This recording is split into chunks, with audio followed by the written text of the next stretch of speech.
by the people who... Fantastically great! Ooh, I like that. Catchy, don't you think? Really good, punchy, uplifting score, this. I've listened to several of the songs from it, and fantastically great it is, and very Six in vibe. And that's because Fantastically Great Women Who Changed the World is produced by the people who brought us Six. And Six first found life at the Edinburgh Fringe, so you can see why it's so important to keep an eye on what's going on up there. Well, I'm going to be back after the news with lots more show tunes and movie songs and one of your cinema stories in Popcorn Point. Don't go away. This is Radio 2 on the BBC Sounds app, on your smart speaker and on 88 to 91 FM.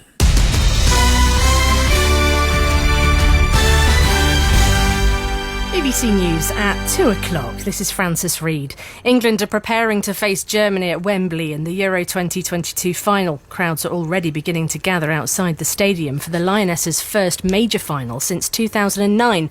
England have only won 2 of the team's 27 previous meetings, but they triumphed 3-1 in February. Carol Thomas, who led the Lionesses to a European final in 1984, said the team have inspired a generation regardless of the outcome of today's final. These women now are looked upon as fantastic role models, and it's so important for grassroots footballers, the young girls and even the boys, to look up to these players and to see what they can achieve by the Lionesses being such great role models. I mean, they're good on the press, they're good when they meet people, and all the youngsters that I've seen at the matches that I've been to are just talking about playing women's football. 460 migrants crossed the Channel on 12 small boats yesterday, one of the highest figures for a single day so far this year. They were brought ashore at Ramsgate rather than Dover due to concerns about a repeat of the traffic problems at the port last weekend.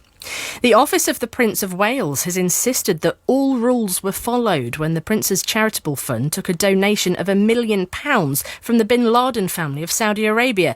The Prince's fund has told the BBC that the Foreign Office cleared the donation. Here's our royal correspondent, Johnny Diamond. The story in today's Sunday Times newspaper makes unhappy reading for the Prince. It's also vigorously disputed in its detail by his office and that of the Prince's charity fund. The donation itself, private until now, is not disputed. The palace and the fund say that all necessary checks were made on the money. One source at the fund points up the gulf between the man who plotted 9/11 and the respected regional powerhouse that is the Bin Laden family. But this is the latest in a line of revelations about the way that the Prince's charities raised and handled large sums of money. A man has been arrested on suspicion of murder after a passenger died at Reading Station last night. It's thought he was attacked following an altercation on board a train. The station has since reopened.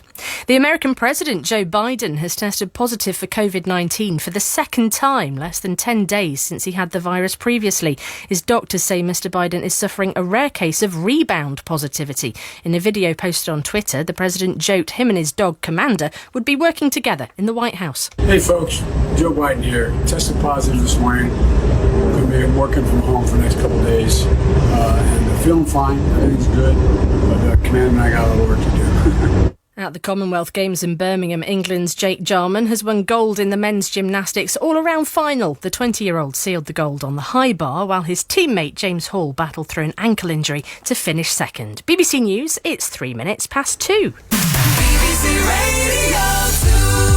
Now let's get the travel news with Orna Merchant. Francis, thank you. And in Cumbria, first ex-Carlisle, the A595 Wigton Road is closed at Colgate roundabout for investigation work. It's after an accident which happened. Salford and the triathlon event means some road closures will be in until around 3:30. It's around Salford Quays and Wharfside.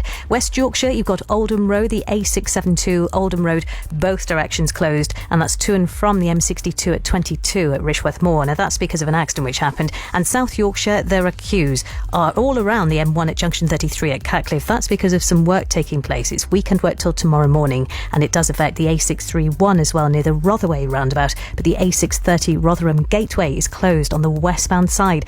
The M6 is queuing towards the roadworks at the Orrell Interchange 26, so that's on the southbound side. And there's been an accident in Knutsford. It's the M6 on the southbound side at 19 to 18 at Holmes Chapel. 2 lanes are closed. It's taking half an hour. Slow both ways in the West Midlands on the M6 between junction between 10 at Walsall and 10A at the M54. There are roadwork or repairs, with one lane closed on the northbound side, but the queues are on the southbound side as well.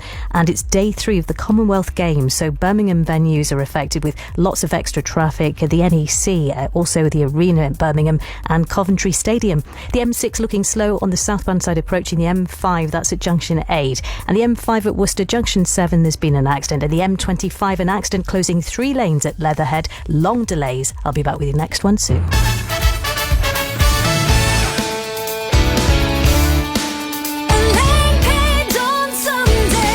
Listen live on the BBC Sounds app.